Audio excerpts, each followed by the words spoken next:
une nouvelle vidéo. 10 questions en 5 minutes signé le blog du dirigeant. Aujourd'hui, on va parler des déclarations sociales des micro-entrepreneurs avec Laurent Dufour. Bonjour Laurent. Bonjour. Donc première question, est-ce que les micro-entreprises ont des charges sociales? Oui, elles les déclarent auprès de l'URSSAF de manière mensuelle ou trimestrielle. Et qu'est-ce que l'URSSAF? Alors l'URSSAF, c'est un organisme gouvernemental qui est chargé de collecter les charges sociales ou les contributions sociales. Ils sont aussi chargés de gérer la trésorerie de la sécurité sociale. Donc un micro-entrepreneur doit obligatoirement faire ses déclarations sociales, même s'il n'a pas d'activité. S'il ne le fait pas, en fait, il va avoir une pénalité de 52 €. Et quelles sont les caractéristiques des charges sociales que doivent déclarer les micro-entrepreneurs? Alors, il y en a 3. Tout d'abord, les charges sociales des micro-entrepreneurs sont calculées de manière proportionnelle au chiffre d'affaires réalisé. Ensuite, la déclaration des charges sociales peut être mensuelle ou trimestrielle. Et enfin, tout doit être fait en ligne sur le site autoentrepreneur.ursaf.fr. Et que doit-on déclarer à l'URSSAF en tant que micro-entrepreneur?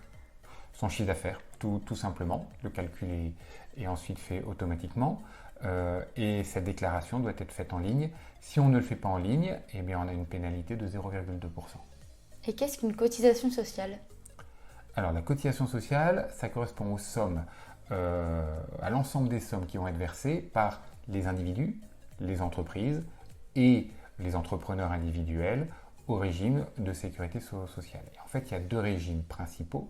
Il y a l'URSSAF qui concerne essentiellement les salariés et quand on est dirigeant, les assimilés salariés, et le SSI qui est en fait l'ex-RSI qui est bien connu et qui concerne les indépendants. En fait, le SSI dépend lui aussi de l'URSSAF. Et tu parles de déclaration mensuelle, trimestrielle, qu'est-ce que c'est?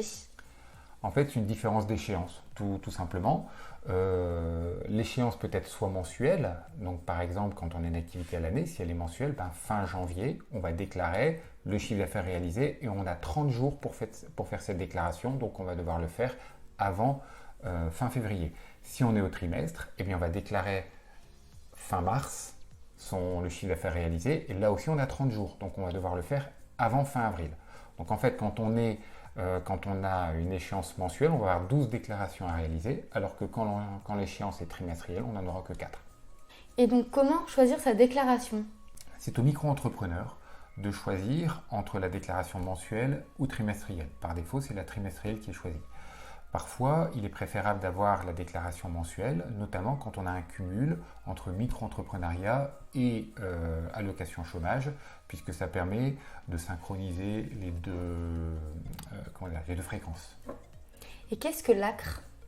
Alors l'ACRE, c'est une aide qui consiste à réduire les charges sociales sur la rémunération du dirigeant. Donc l'ACRE a été rabotée en 2020, si je peux dire ça comme ça. Auparavant, elle s'appliquait de manière dégressive pendant 3 ans. Depuis le 1er avril 2020, elle s'applique pendant 3 trimestres plus le trimestre en cours et elle n'est que de 50% sur le montant des charges sociales du dirigeant. Et si je souhaite changer de déclaration, c'est-à-dire passer d'une déclaration mensuelle à une déclaration trimestrielle? C'est tout à fait possible et assez simple, il suffit d'en faire la demande. Par contre, ce changement n'aura lieu qu'au mois de janvier de l'année suivante. C'est-à-dire que si tu l'as fait maintenant, eh bien ça aura effet au mois de janvier de 2020. Et tu peux le faire jusqu'à la fin du mois de janvier de l'année suivante. Et si on dépasse les plafonds? Alors, la micro-entreprise, en fait, c'est l'application d'un régime dérogatoire qui s'applique suivant le respect de seuils et des seuils de chiffre d'affaires. Donc, lorsque le chiffre d'affaires dépasse les seuils, eh bien, pendant 2 années consécutives, eh bien, on va directement passer au régime réel. Donc, ça veut dire que la première année de création de la micro-entreprise, en fait, il n'y a pas de risque, on peut faire le chiffre d'affaires qu'on veut. Mais dès lors qu'on a 2 années consécutives qui vont dépasser les seuils, eh bien le changement s'opère et le changement s'opère au prorata, c'est-à-dire au moment où le chiffre d'affaires va dépasser les seuils.